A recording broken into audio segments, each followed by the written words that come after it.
Okay, as she said, my name is Benjamin Self. I'm 28 years old, and I'd like to talk to you a little bit today about something I call the weak connectivity of my third culture upbringing. First, let me give you some background. I was born in Florida, lived there for a year. Then we moved to Georgia, lived there for 5 years. Then my family moved overseas. We lived in Cyprus for 2 years, Denmark for 3 years, Germany for 3 years, and then Saudi Arabia for 3 years. And that was where I graduated from high school. And then I came back to the US. I went to college in Indiana for 4 years.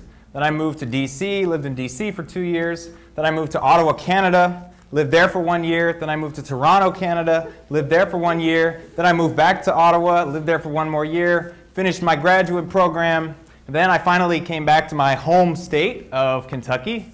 Lived and worked a year in Lexington before making it back to Louisville last year, which is the closest thing I've got to home base.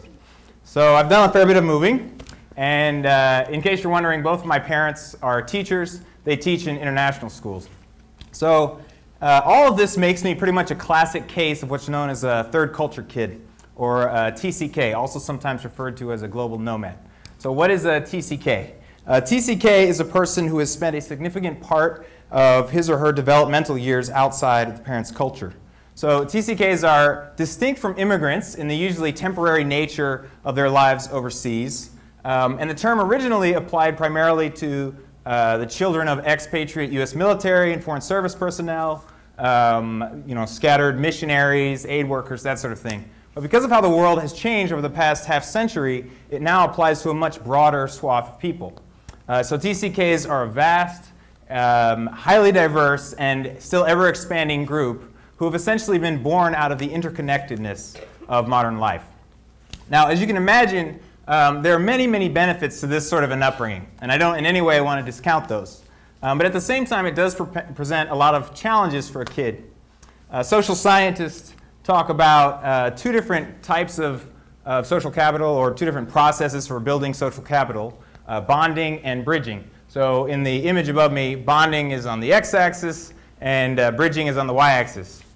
So bonding is what happens between usually similar people who are in close contact, and it helps to build a strong sense of community, shared identity, shared values, social trust, social support networks, a culture of civic engagement, that sort of thing.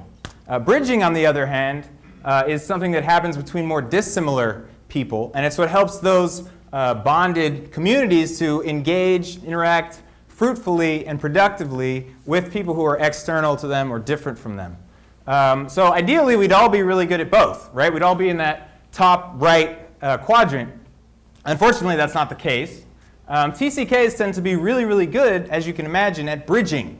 And that's a major asset in the world we live in today. But because of the way they grow up, they tend to struggle more with bonding, right? They tend to be in that top left quadrant. And it's the struggle with bonding, or this weak connectivity, that I really want to get at. As wonderful as my childhood was, it has left me feeling, well into adulthood, a nagging sense of what might best be summed up as rootlessness. And it's this rootlessness that I think is at the root of this problem with bonding, or this weak connectivity. There are 3 aspects of this rootlessness that I want to touch on: social instability, cultural instability, and an enduring restlessness. So first, the social instability. This one's pretty obvious. TCKs tend to move a lot when they're growing up, and I certainly did. And so every time you move, you go through this painful, stressful, and for a kid, ever so slightly traumatic cycle of first saying a whole lot of usually pretty permanent goodbyes, and then turning around and saying a whole lot of usually pretty anxious hellos, and trying to muster the courage both to not feel too sad about losing all of your friends, and then put yourself out there and try to make all new friends. As you can imagine, the more times you go through this process, this cycle, the harder it is to maintain a healthy, nurturing social life. And at the same time, if you keep moving, you don't get the benefits that can come with long-term friendships and long-term membership in a close community, like what I like to call a network of caring and sharing. So, second, the cultural instability.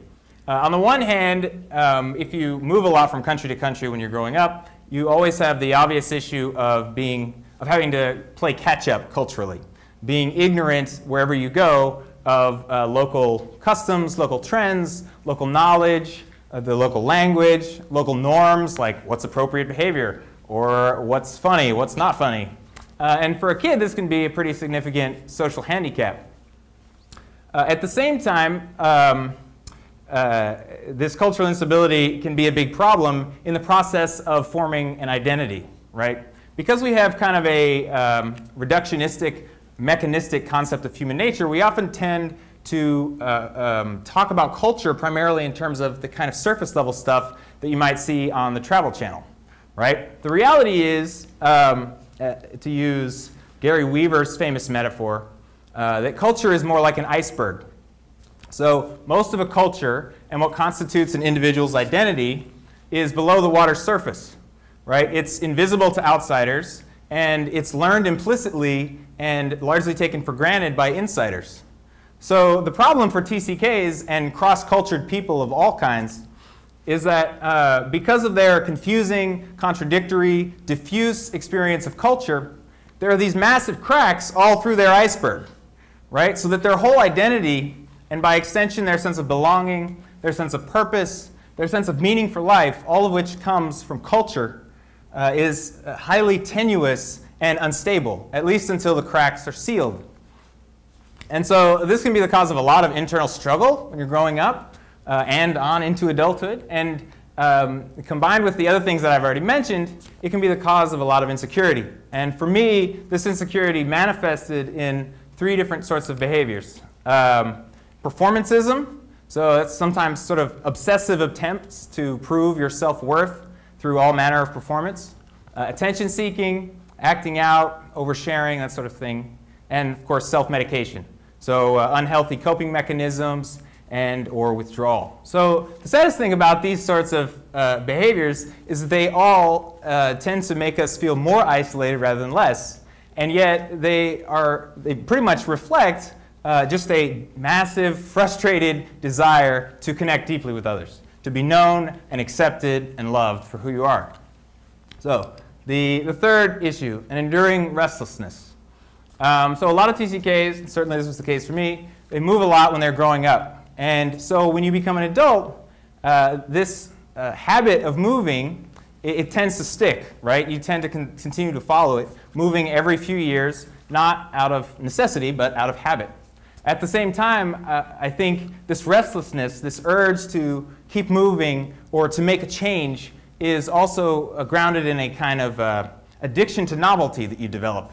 An addiction to let's say, the thrills and constant stimulation of new people and new places. So that anything less than what's novel quickly starts to feel difficult and boring. So moving becomes just another coping mechanism. And so when you take these 3 together, on the one hand, because of all the cultural and social instability, it makes it difficult to form and maintain deep, long-lasting connections. But then because of this enduring restlessness, the problems with instability extend well into adulthood. In fact, for me, since I graduated from college in 2008, I've now moved cities 6 times in 8 years.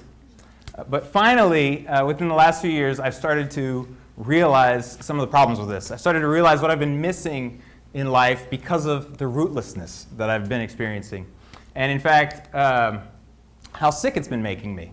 And as this woman puts it, I've started to realize that all this moving and traveling is like flirting with real life.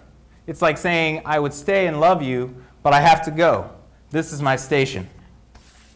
I've realized that in part because of my wonderful childhood, I've nevertheless been suffering from a kind of debilitating condition, which is a weak, what I call a weak local connectivity or network connectivity. And that is both a limited capacity and a limited inclination to fully connect and participate and invest in local networks of caring and sharing, which it turns out are exactly what we all need for our own long-term health and happiness. So what I realize is that what I need is not ever more fleeting stimulations and weak, short-lived connections, but relational and spiritual depth, a stronger connectivity, which can only come through a sustained commitment and experience of both culture and community.